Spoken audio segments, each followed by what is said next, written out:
Hola, hola. Buenos días, hermanas, hermanos. Bendiciones del Señor. Una alegría estar con ustedes una vez más. A lo lejos, pero estamos. Vengo con mi esposa, Cintia. Ella compañía de tantos años juntos, sirviendo al Señor. Nos conocimos a la edad de 16 años. Y por ahí nos enamoramos como a esa edad. Y detuvimos el enamoramiento hasta los 27, donde nos volvimos a juntar para casarnos. El Señor ha sido fiel, nos ha dado 5 preciosos hijos. Hemos podido hacer un trabajo de atenderlos, de llevarlos al Señor, que fue nuestra oración por muchos años, pidiendo la misericordia del Señor. Y junto a ello los ajustes de la vida matrimonial, que no son fáciles. Unir dos personas distintas, de historias distintas, de familias distintas, de gustos distintos, y ponerlos a convivir es un tema complejo. Sabiendo Dios eso, hizo que en la primera etapa uno esté como intensamente enamorado. Porque en la primera etapa nos ayuda. Uno está con mucho deseo, con proyectos, con ganas. Hay una vida íntima también que convoca, que une. Y ahí entonces eso, el Señor es bueno, nos da ese regalo en la vida matrimonial para anticiparnos lo que va a venir, que va a ser duro, que va a ser difícil y que va a haber trabajo. Hay trabajo en la vida matrimonial, ¿cierto? Sí, pues una pega, es un trabajo. No es una cosa así como dejarse llevar, como dicen así, que fluya. Sí, claro, debe fluir, pero hay trabajo, hay que trabajar, hay que estar atento, hay que orar, hay que hacer estudio de sí mismo, del carácter de uno, qué no está contribuyendo a la relación, cómo puedo yo mejorar en lo individual. Y así vamos trabajando y nos vamos ajustando y nos vamos criando. Y cuando, pese a todo eso, la cosa no va bien, pese a todo eso, la cosa no va bien, lo único que queda al final, ¿sabe qué es? Después de mucho trabajo, y no va bien, no va bien, no va bien, y hay problemas, y hay dificultades, y viene una u otra. Satanás se aprovecha, viene, interrumpe, tienta, y hace sus estragos, porque Satanás viene a destruir la obra de Dios. Y pese a eso, pese a ese esfuerzo, no queda nada, se hizo todo. ¿Sabéis? Lo último que queda es amor. Lo último que queda es amarnos. Eso es. ¿Qué queda? La decepción, el engaño, el dolor, la exclusión. Hay muchas cosas. ¿Y qué queda al final? Amarnos. ¿Y por qué está juntos? Porque la amo, y porque lo amo, y porque hice un pacto de amor delante de Dios. Y cuando uno toma esa determinación, Dios sopla vientos de gracia, Dios viene con poder, Dios respalda, Dios trae nueva, como los huertos ahí que se soplan ahí en Cantar de los Cantares, viene una revolución, viene fertilidad, viene vida, porque se ha decidido amar como Dios ama, como Dios nos ama. Dios no nos ama por nuestros atributos, no tenemos ni uno, no tenemos qué ofrecer, no tenemos nada digno, por lo cual pueda levantarse en la mañana y decir, oh, qué lindo, yo lo amo. No, nada de nosotros es agradable, pero Dios se levanta y ha decidido amarnos. Y entonces en esa decisión, Dios se engrandece y crece y nos cautiva y nos convoca, y entonces uno comienza a creer y agradar al Señor, y viene un enamoramiento, una relación fértil cada día. Y entonces uno dice, cada día son nuevas las misericordias de Dios. Cada día, porque lo de ayer fue ayer. Hoy día es algo nuevo. Su misericordia, su amor es nueva. Entonces, ¿qué queda para nosotros? ¿Qué queda para los matrimonios jóvenes? Amarnos. Esperar, pacientes, amarnos, cuidarnos, atesorarnos, atesorar la fe, crecer, ayudarnos, convocarnos, perdonarnos. Perdonarnos. Amén y amén. No sé por qué hablé esto, pero no vengo a hablar esto hoy día. Una inspiración del Señor. Así que el que lo necesitaba, recíbalo de parte del Señor. Amén. Gloria al Señor. Tengo una palabra del Señor en mi corazón estos días de la gloriosa y maravillosa obra del Espíritu Santo. Y allí ha estado mi corazón deleitándose en eso y pensando en la obra del Espíritu Santo. El mismo Espíritu me remontó a la escena más maravillosa que ha tenido toda la eternidad. Si la eternidad tuviese pasado y futuro, para que podamos entenderlo, si tuviese, hay una escena que es la más lejos, pero abismantemente lejos, la más preciosa y sublime escena de toda la eternidad.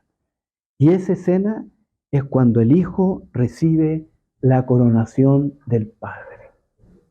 Esto que nosotros cantamos, señalamos y en los cantos, y balbuceamos de alguna manera, como que algo vemos de eso, es millonésimamente más grande de lo que siquiera suponemos.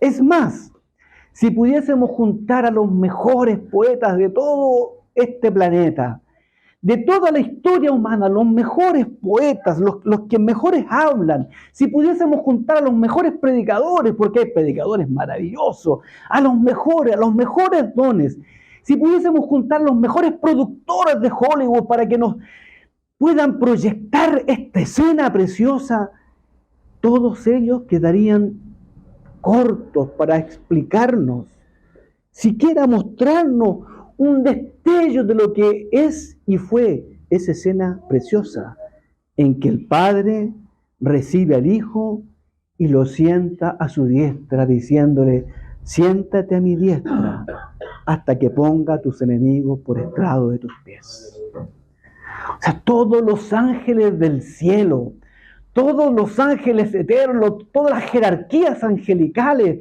con su gloria, con su potestad, con sus maravillas, con su esplendor, todos los cánticos angelicales de ese entonces se hicieron y se proclamaron millonésimamente fuerte, porque era un momento maravilloso. El Hijo de Dios entraba al cielo triunfante, ya no solo como el Hijo de la gloria pasada, sino como el Hijo de la gloria futura, ya ahora vestido de carne y de sangre. Como un hombre irrumpe y quiebra el cielo, lo parte en dos y sube un hombre delante de Dios.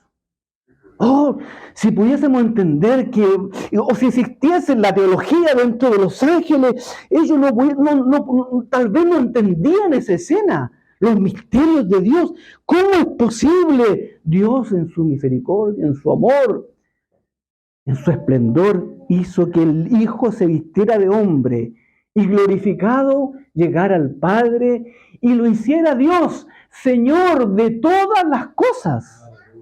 El Hijo se viste de gloria y de majestad, se vistió del universo, se coronó de todo el cielo y une el cielo y la tierra y se sienta a la diestra del Padre.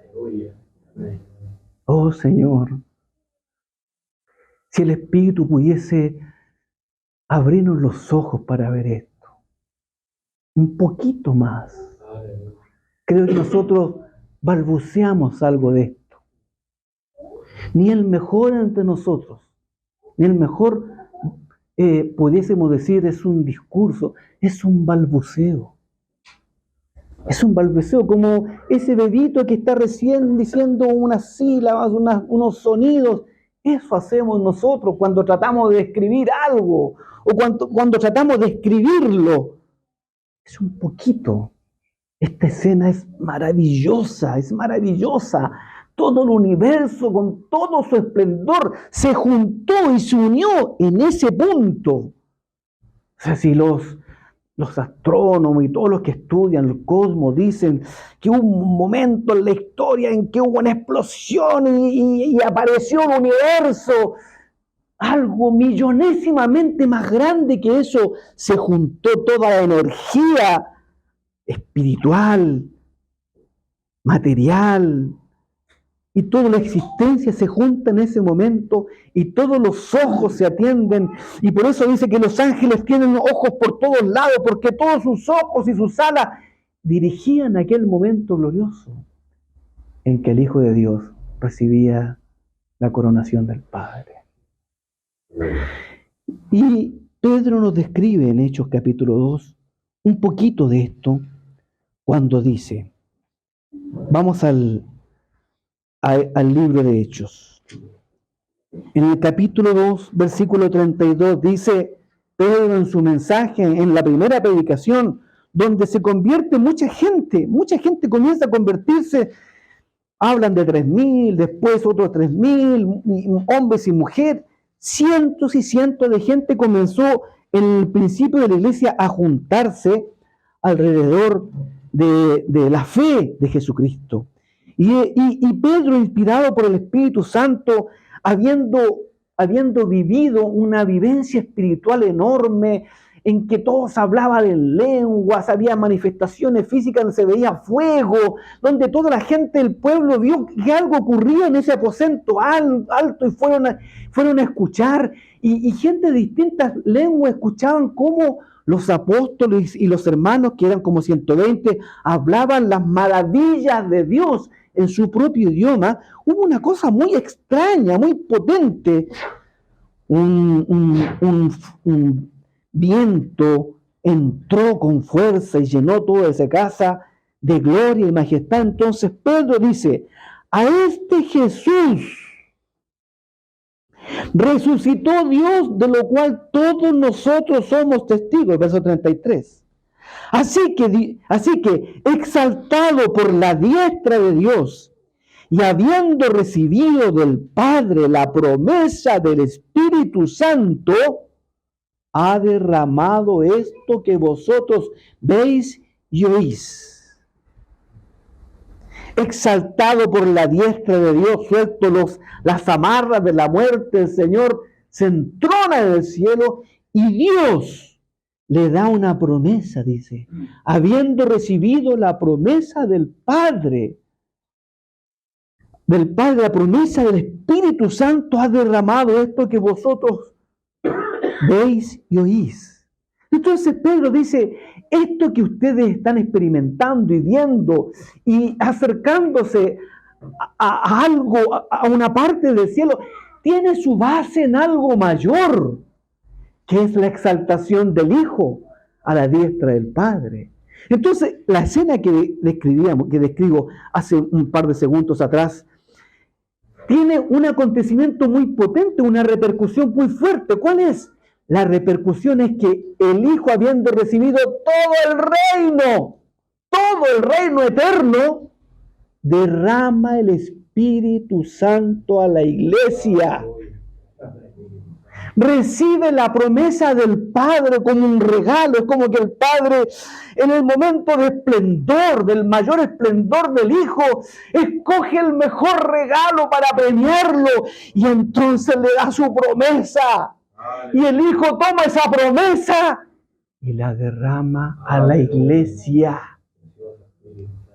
Noten qué interesante es esto. Es como cuando alguno de los hijos de ustedes se gradúa de algo, cuarto medio, o de kinder. Una cosa maravillosa, le hacemos fiesta. Cuando se gradúa de cuarto medio, de octavo, ¿cierto? Yo trabajo en colegio, así que las mamás reclaman y hacen cosas, y es un espectáculo, los papás. Si así somos los papás, así somos las mamás. Imagínense, y el niño va, el joven va cumpliendo etapas, y en un momento, en alguna de esas etapas, es la más maravillosa, es como que los padres sienten que esta etapa es preciosa y tratan de darle lo mejor que tienen a su hijo. El padre tenía un solo hijo, no tiene más que repartir. Porque yo tuve 5, así que tengo que pensar en 5, porque uno tiene que ser justo como papá, porque después le reclaman los hijos. El padre tuvo uno solo. Y entonces todo se lo dio al hijo. Y el hijo se lo dio a la iglesia. Gracias, Señor. Oiga, esto es tremendo. Esto es tremendo. Nos dio el Espíritu Santo. Entonces nosotros pecamos cuando hacemos planes, porque pensamos que nuestros planes son mejores que los del Espíritu Santo. Y planificamos y hacemos un montón de cosas y nos enojamos cuando las cosas no nos resultan. Oiga, el Espíritu ya lo tiene todo listo. El Espíritu de Dios tiene todo hecho, armado. Os conviene que yo me vaya. Así es. Uy, piensa en estas palabras. El Hijo de Dios, que unía el cielo y la tierra, todo puesto en Él. Él dice, les conviene que yo me vaya. Así que piensa en eso. ¿Cuál será la conveniencia? Después dice, no los voy a dejar huérfanos. No les dejaré huérfanos. Les conviene. Porque si me voy, va a venir una cosa pero maravillosa, una persona que todo lo sabe, que todo lo entiende, que no hay lugar donde no está. Yo ahora estoy limitado. Está todo concentrado en mí, pero estoy limitado a este cuerpo. Yo estoy aquí, pero no estoy allá. No conozco lo que hay más allá. El Espíritu sí lo conoce. Todo en Él. El Hijo limitado dice, les conviene. Entonces, nosotros tenemos un regalo de Dios tremendamente potente. Fíjense cómo dice en en Efesios. Hay tantos pasajes que ustedes mismos conocen y que podrían aportarlo, ¿cierto? Pero fíjense, Efesios dice, capítulo 1, versículo 13. En él también vosotros, habiendo oído la palabra de verdad, 48, ¿hasta qué hora tenemos? ¿Hasta qué hora tengo? 5 de la tarde, si quieren. 5, ya. Amén. Usted lo dijo. En él también vosotros, habiendo oído la palabra de verdad, 1:13, el evangelio de vuestra salvación, y habiendo creído en él, fuisteis sellados. ¿Qué dice? Fuisteis sellados con el Espíritu Santo de la promesa. Sellado. ¿Qué dice? ¿Qué es? Las arras de nuestra herencia, que es el anticipo de nuestra herencia. ¿Cuál? Hasta la redención, hasta que lleguemos a la redención completa de la posesión adquirida que tenemos para la alabanza de la gloria de su gracia. Es decir, está diciendo, el Espíritu Santo entonces nos fue dado como el anticipo de aquello que tenemos allá arriba en lo eterno. Aleluya, precioso Rey. Es un anticipo. Está diciendo, esta es la garantía. Dios está poniendo su sello, está acreditado, sellado, aquí está mi firma. Aquí nadie la mueve porque esta es mi firma. Todo esto que le fue dado al Hijo, le fue dado a la iglesia. Y la firma es esta. Y el sello es este. Y esta es la garantía. Voy a enviar el Espíritu Santo. Entonces, alguien puede decir en algún momento de angustia, de dolor, de tristeza, de melancolía, estoy solo en esta vida. Y puede llenarse de esas angustias humanas, terrenas, u otros sentimientos que nos afectan, que nos invalidan, que nos entorpecen, que dificultan nuestra vida y nos llenamos de pensamientos en nuestra cabeza, en nuestras emociones, y nuestra pobre humanidad puede tener atisbos, elementos de este tipo. Estoy solo, no tengo nada, estoy limitado, soy pobre. ¿Podremos decir nosotros eso ahora, sabiendo que Cristo fue exaltado a la diestra de Dios y que por causa de eso vino el Espíritu Santo a nosotros? ¿Podremos decir que no tenemos el Espíritu? Nadie que ha creído en Jesús puede decir eso. Todos tenemos el Espíritu Santo. Y la garantía de ello es: Cristo fue exaltado. ¿Por qué alguien puede decir con tanto atributo, dice, oh, el Señor me limpió de mis pecados? ¿Y cuál es la base cuando uno dice algo? Bueno, porque Cristo murió en la cruz. Porque Cristo murió en la cruz, yo sé que mis pecados fueron perdonados. Y esa verdad me toma, me conmueve, me levanta y me atrapa.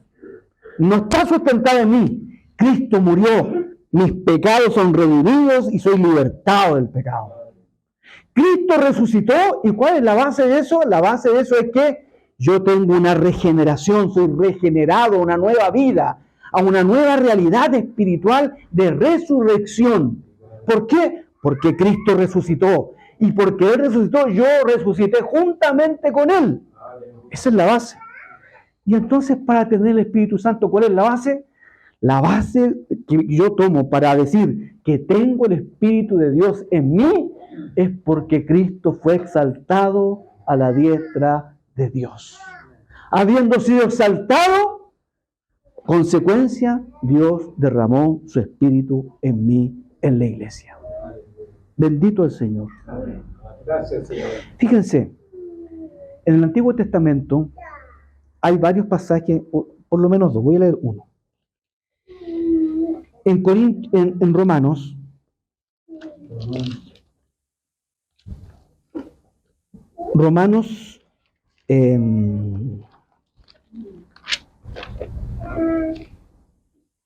Romanos 15, 4,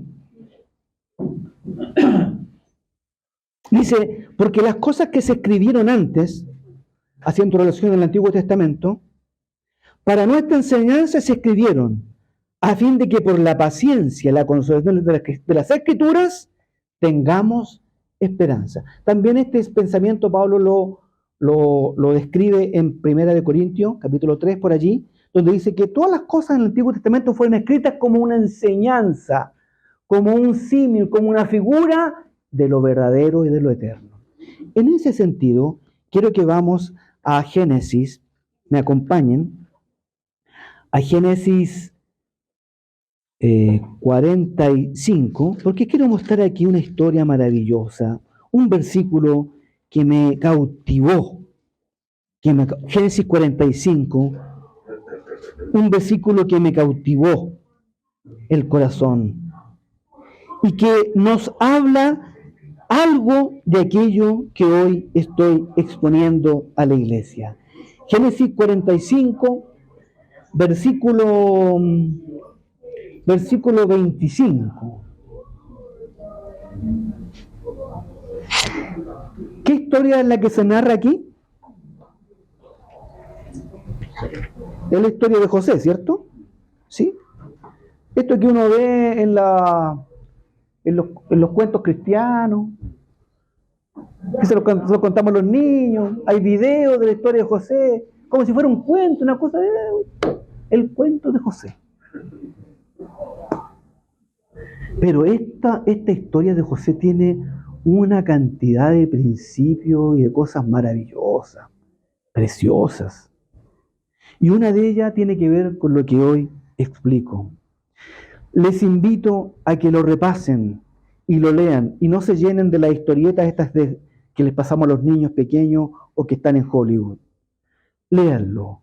Y cuando léanlo se van a dar cuenta lo precioso que está aquí. La historia acá es la historia de un viejito que le mataron a su hijo. a su hijo, al hijo de su amor. Él tenía 2 esposas y con la que amaba tuvo un hijo. Y ese hijo fue predilecto, fue el hijo de su amor, de su corazón. Tuvo varios hijos más. Pero esta es la historia. No juzguemos la situación. Tome la historia tal como es, no desde su exclusión, desde su dolor, desde su historia. Tómela tal cual como es. Había un hijo predilecto, un hijo hermoso que él amaba intensamente. ¿Y sus hermanos? ¿Y qué hicieron sus hermanos? Llenos de envidia, llenos de todo, de carne, lo mataron. Mataron a su hermano, mataron al hijo a quien el padre amaba. Esta es la historia. A quien el padre, y el padre lo lloró amargamente. Lo lloró y no paró de llorar. Lo lloró porque lo amaba. Hemos tenido en medio nuestro lo que significa ese dolor muy cercano. Y el Señor, solamente el Señor puede consolar algo así. Solamente el Señor. Solamente el Espíritu de Dios puede consolar el dolor de la partida de un hijo. Y esta es la historia. Esto es lo que ocurrió. En ese dolor, en esa melancolía, en ese ahogo, en ese hoyo, que la historia deparó, que lo que sea vino, un dolor lo masticó por años. Pero un día, escuchen bien, un día le dijeron que ese hijo estaba vivo. Esta es la historia, que ese hijo estaba vivo. ¿Y cómo habrá sido eso? ¿Cómo habrá sido ese momento para esta pareja o para este viejito? Probablemente al principio ni siquiera lo creyó, imposible. ¿Cómo no? No puede ser. Mi hijo murió, no está acá. Están las evidencias, está el dolor. ¿Cómo puede ser que viva? No, no solamente vive, es Señor de toda la tierra. No, peor, la incredulidad en ese hombre era total. Porque dice la Escritura que José llegó a ser Señor de toda la tierra de ese entonces. Y Faraón levantó a José. Y cuando ustedes lean el pasaje, se dan cuenta que dice que Faraón lo sentó y le puso un anillo y un vestido. Le dice, solamente este anillo hará diferencia entre nosotros dos. Tú eres Señor de todo cuanto existe. Y toda rodilla se dobló ante José. Lean todo el pasaje completamente. La historia es una historia psicológica llena de componentes emocionales y psicológicos. Y entonces el capítulo 45, cuando vuelven los hermanos a contarle a su padre la realidad y la verdad, dice el versículo 25, 25 dice, y subieron de Egipto y llegaron a la tierra de Canaán, a Jacob su padre. Versículo 26. Y le dieron las nuevas diciendo, José vive aún, y él es Señor en toda la tierra de Egipto. Y el corazón de Jacob se afligió porque no los creía. Y ellos, fíjense el versículo 27, le contaron todas las palabras de José, que él les había hablado. Y viendo Jacob los carros que José enviaba para llevarlo, su espíritu revivió. ¿Cuándo revivió? ¿Cuándo revivió Jacob? Cuando salió de su tienda y vio los carros con su esplendor, los carros de José, de Faraón, con un esplendor, con una decoración maravillosa, con regalos, con una preciosidad que no se veía en aquella tierra. Y cuando ve eso, entonces dice, su espíritu volvió a la vida, a revivir. Y esta es la historia. Esos carros simbolizan la presencia del Espíritu Santo. Es el Espíritu Santo que ha sido enviado del esplendor del cielo y que nos toma a nosotros para llevarnos a la gloria definitiva con el Hijo amado, con el Hijo, con el José como tipo, a la gloria donde está Cristo sentado como Rey y Señor de todo. Estos carros son una figura de lo que es el Espíritu Santo. El Espíritu Santo viene acá con esplendor y viene a nosotros y nos conduce, y nos lleva a nuestra realidad única, perfecta y definitiva. Nos saca de nuestras carpas, nos saca de nuestras miserias, nos saca de nuestra vida terrenal para llevarnos a la verdadera realidad celestial, a donde estamos con Cristo, disfrutando de las riquezas de Dios. Todo lo que le fue dado a Cristo es nuestro. Y la única manera de tomarlo es dejarnos conducir en los carros que Dios nos dio para llevar a poseerlo todo. Bendito el Señor. Un día un predicador dijo lo siguiente. Dijo, algún día oiréis,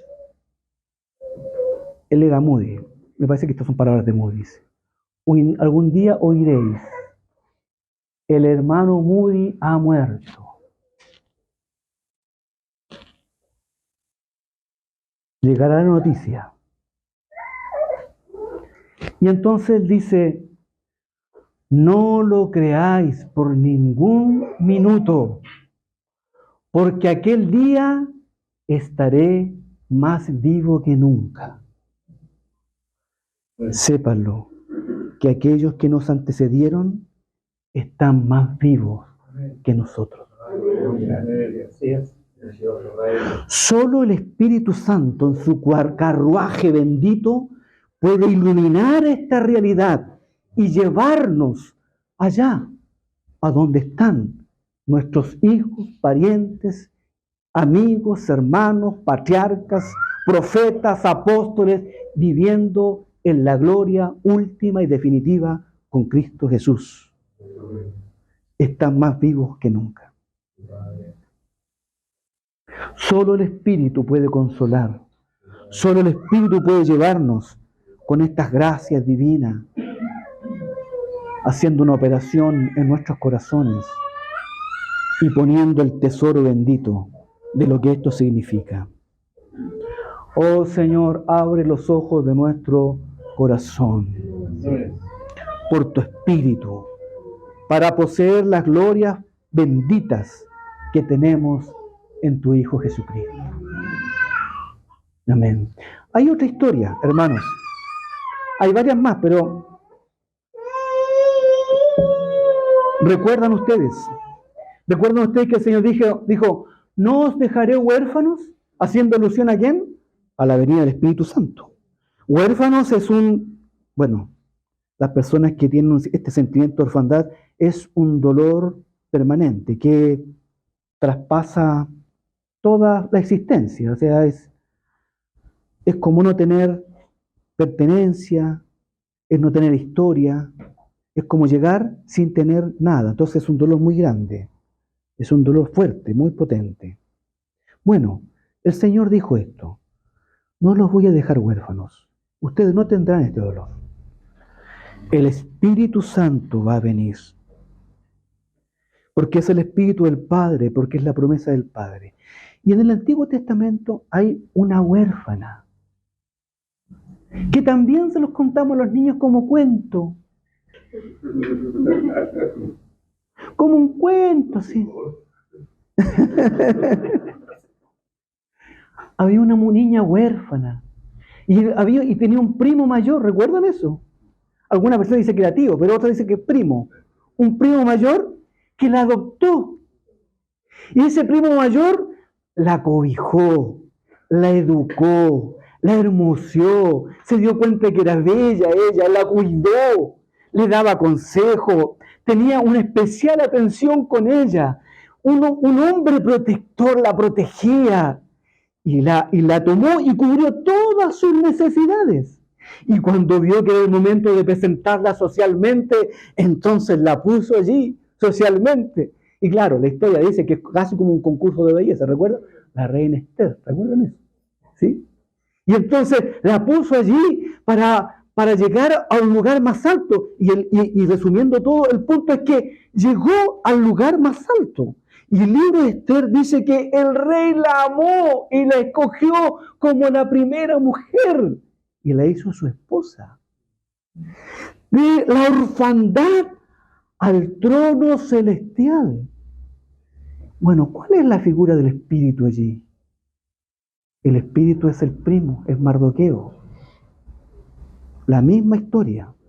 El espíritu allí es Mardoqueo, que tomó a la niña, la cobijó, la vistió, la alimentó, la educó, le daba lean la historia, no lean la historia, no vean el video, lean mejor el libro, porque leyendo el libro uno ve cosas que no están allí. Lean el libro, se dan cuenta cómo Mardoqueo, la inteligencia, la astucia, el discernimiento, la capacidad, la protección, el cuidado. O sea, Mardoqueo, un hombre sumamente completo, que tomó a esta niña y la dejó allá arriba. Ese es el Espíritu Santo, que está comprometido con nosotros, de llevarnos a la gloria, a donde estamos con Cristo en lugares celestiales. Y la otra historia, les voy a dejar tarea para que la lean en la casa.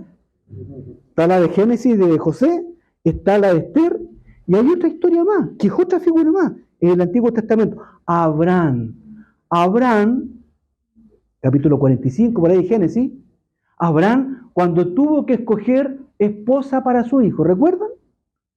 Ya su hijo creció, entonces dice, voy a escoger esposa para el heredero. Isaac, el heredero de todo. El único hijo. Heredero, todo lo de... Entonces, ¿cómo le voy a dejar todo y no tiene esposa? Entonces se preocupa, dice, y escoge al criado más sabio, más antiguo de toda su casa. Aquel donde él podía depositar toda su confianza. Eliezer. Y entonces lo tomó y le dijo, júrame que vas a ir donde mi parentela y vas a encontrar mujer para mi hijo. Júramelo que no vas a hacer que mi hijo vuelva para allá, sino que venga ella a encontrarse con mi hijo. Lean el pasaje, está la idea de la parentela, ¿no? Y entonces el criado, el más antiguo, el más capaz, el más inteligente, el que tenía los mayores atributos, le jura y en fidelidad, entonces cumple toda la promesa y se encomienda a Dios.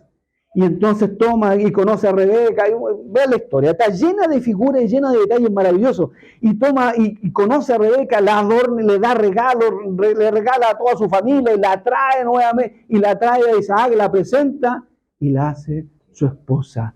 Eliezer es el Espíritu Santo que va a buscar esposa para el Hijo y que está aquí en medio nuestro escogiendo, dando dones, recogiendo, dando todos los dones celestiales, las arras, los anticipos, para llevarnos como esposa a Cristo, al Hijo, que es nuestro destino final para todos nosotros. Y si esto se repite en la Biblia tantas veces, ¿será verdad? Aleluya. Así es, Padre bueno. ¿No será verdad entonces, hermanos, que nuestra realidad está allá en los cielos? Pero no como un cuento de fantasías, sino como realidades perdurables, perfectas, benditas, eternas. Y que ya ahora estamos siendo decorados, bendecidos, escogidos, con todos los anticipos de aquello que tenemos allá y que disfrutaremos absoluta y plenamente? Sí, el Espíritu Santo está aquí como fiel criado. El Padre lo mandó. Está como el primo aquí, ayudándonos, aconsejándonos, instruyéndonos, adornándonos para llevarnos al trono. Y está el Espíritu Santo con el carruaje abierto y celestial para llevarnos a verdades más profundas que todavía no conocemos. Amén. Gracias al Espíritu Santo. Gracias. No estamos solos. Hermanos, nadie está solo. Nadie que ha creído en Cristo está solo. Nadie. Entonces, cuando estés en la angustia, en la decepción, en el momento del dolor, de la prueba, no estás solo. El pecado nos hace pensar que estamos solos, el pecado como que siempre nos culpa, el pecado siempre nos pone la mirada en nosotros como buscando un elemento para no poseer aquello que Dios nos dio. El pecado nos acusa. Satanás está para acusarnos. Satanás siempre está buscando las yayitas y todas estas dificultades que están escondidas en nosotros para que no lleguemos al trono. Pero el Espíritu Santo está para recordarnos de que la realidad de Cristo en la cruz perdona todos los pecados. El Espíritu Santo está para recordarnos que somos hijos benditos del Padre.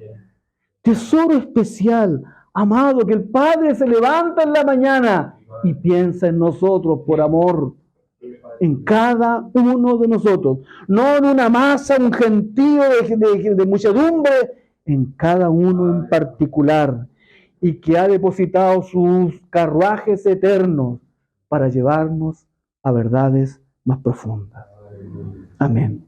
Así sea. Gracias, Señor. Oremos. Gracias, Señor, por recordarnos a través de las Escrituras, tu palabra. Nos llenamos de fe, nos llenamos de la fe del Hijo de Dios por tu Espíritu. Nos llenamos de tu Espíritu para vivenciar, para gustar y conocer las verdades celestiales que nos has dado en Jesucristo. Todo lo de tu Hijo es nuestro. Y lo reclamamos y lo pedimos. Y lo consideramos como nuestro. Porque tú nos amaste, Padre. Solo porque tú nos amaste. Te damos gracias por la bendita realidad de tu Espíritu en medio de la iglesia. En medio de nuestro ser. ¿Qué sería de nosotros, huérfanos y abandonados? Mordiendo y masticando dolores. ¿Qué sería de nosotros, Señor, sin tu Espíritu? Sin la riqueza de tu Espíritu. Alienta nuestros corazones. Haz crecer a Cristo en nosotros. Oh, aviva el fuego santo en nuestro corazón. Sana las heridas y los dolores.